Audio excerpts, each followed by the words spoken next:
Assalamualaikum warahmatullahi wabarakatuh.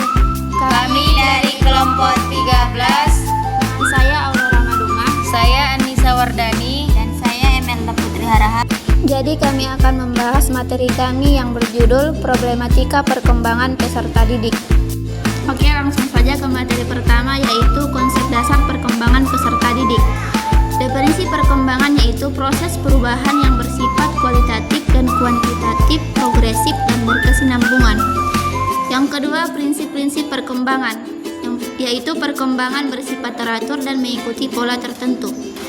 Setiap individu memiliki kecepatan perkembangan yang berbeda. Perkembangan dipengaruhi oleh faktor bawaan dan lingkungan. Selanjutnya, tugas-tugas perkembangan. Setiap tahapan perkembangan memiliki tugas-tugas tertentu yang perlu dikuasai, yaitu kemandirian di masa anak-anak, identitas di masa remaja. Kegagalan dalam menguasai tugas perkembangan dapat menimbulkan masalah. Selanjutnya, problematika perkembangan fisik. Contohnya, keterlambatan pertumbuhan fisik. Yang kedua, masalah kesehatan kronis yang mempengaruhi aktivitas belajar, gangguan motorik, dan masalah pubertas dini atau terlambat. Faktor penyebabnya yaitu faktor genetik, nutrisi yang tidak kuat, atau kondisi kesehatan dan penyakit. Faktor lingkungan misalnya paparan zat yang berbahaya. Dampaknya terhadap pembelajaran yaitu kurangnya energi dan konsentrasi, kesulitan dalam aktivitas fisik dan olahraga, serta rendahnya kepercayaan diri dan citra tubuh negatif. Oke, materi selanjutnya yaitu problematika perkembangan kognitif. Yang pertama, contoh problematika yaitu kesulitan belajar spesifik, gangguan pemusatan perhatian hiperaktivitas, keterlambatan perkembangan bahasa, kesulitan berpikir abstrak dan pemecahan masalah, gangguan memori. Yang kedua, faktor penyebab, faktor neurologis dan genetik, pengalaman belajar yang kurang optimal, kurangnya stimulasi kognitif, faktor lingkungan dan sosial ekonomi. Yang ketiga, dampak terhadap pembelajaran, prestasi akademik yang rendah, prestasi dan motivasi belajar yang menurun. Selanjutnya, problematika perkembangan sosial emosional. Satu contoh problematika, kesulitan dalam berinteraksi sosial dan membangun pertemanan, perilaku agresif atau menarik diri, gangguan kecemasan dan depresi, kesulitan mengelola emosi, amarah, kesedihan dan berlebihan, bullying sebagai pelaku atau korban. Yang kedua, faktor penyebab, pola asuh yang tidak tepat, pengalaman traumatis, pengaruh teman sebaya, kurangnya keterampilan sosial, faktor keluarga dan lingkungan sosial. Yang ketiga, dampak terhadap pembelajaran, isolasi sosial dan perasaan tidak diterima, gangguan konsentrasi dan fokus, perilaku disruptif di kelas, kesejahteraan psikologis yang rendah. Selanjutnya ada problematika perkembangan moral. Contoh problematika yakni kesulitan membedakan benar dan salah, perilaku mencontek atau berbohong, kurangnya rasa tanggung jawab, serta pelanggaran aturan dan norma sosial.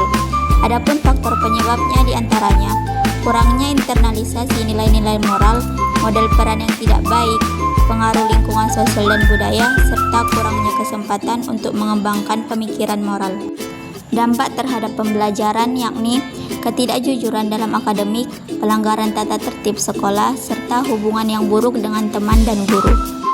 Adapun faktor-faktor yang mempengaruhi problematika perkembangan diantaranya yang pertama, faktor internal, seperti genetik dan bawaan, kondisi kesehatan fisik dan mental, dan temperamen dan kepribadian.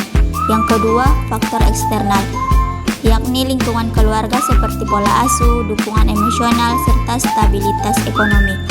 Yang kedua, lingkungan sekolah seperti kualitas pengajaran, iklim kelas, hubungan dengan teman sebaya dan guru. Yang ketiga, lingkungan sosial budaya seperti norma, nilai, pengaruh, serta media. Selanjutnya yaitu implikasi problematika perkembangan. Yang pertama ada terhadap proses belajar, yaitu motivasi belajar rendah, prestasi akademik menurun, kesulitan dalam partisipasi aktif di kelas, dan potensi putus sekolah. Yang kedua terhadap penyesuaian diri, kesulitan dalam membangun hubungan sosial yang sehat, rendahnya harga diri dan kepercayaan diri, kerentanan terhadap masalah kesehatan mental, dan kesulitan dalam menghadapi tekanan dan stres. Selanjutnya, strategi penanganan dan pencegahan problematika. Yang pertama, identifikasi dini, observasi perilaku peserta didik, penggunaan instrumen asesmen yang tepat, kerjasama dengan orang tua dan profesional lain. Yang kedua, intervensi, bimbingan dan konseling individual atau kelompok, modifikasi perilaku, terapi, misalnya terapi bermain, terapi kognitif, perilaku, program pembelajaran yang individualized education program. Yang ketiga, pencegahan, menciptakan lingkungan belajar yang positif dan inklusif, meningkatkan kesadaran dan pemahaman tentang perkembangan peserta didik, program pendidikan karakter dan pengembangan keterampilan sosial emosional, keterlibatan aktif orang tua dalam pendidikan. Jadi, adapun kesimpulan dari materi kami yakni problematika perkembangan merupakan tantangan nyata yang dihadapi peserta didik. Pemahaman yang mendalam tentang psikologi perkembangan sangat penting bagi pendidik dan pihak terkait. Intervensi dini dan strategi pencegahan yang komprehensif dapat membantu peserta didik mengatasi problematika dan mencapai potensi maksimal mereka. Jadi cukup sekian untuk materi kami kali ini. Semoga bermanfaat bagi kita semua. Kami tutup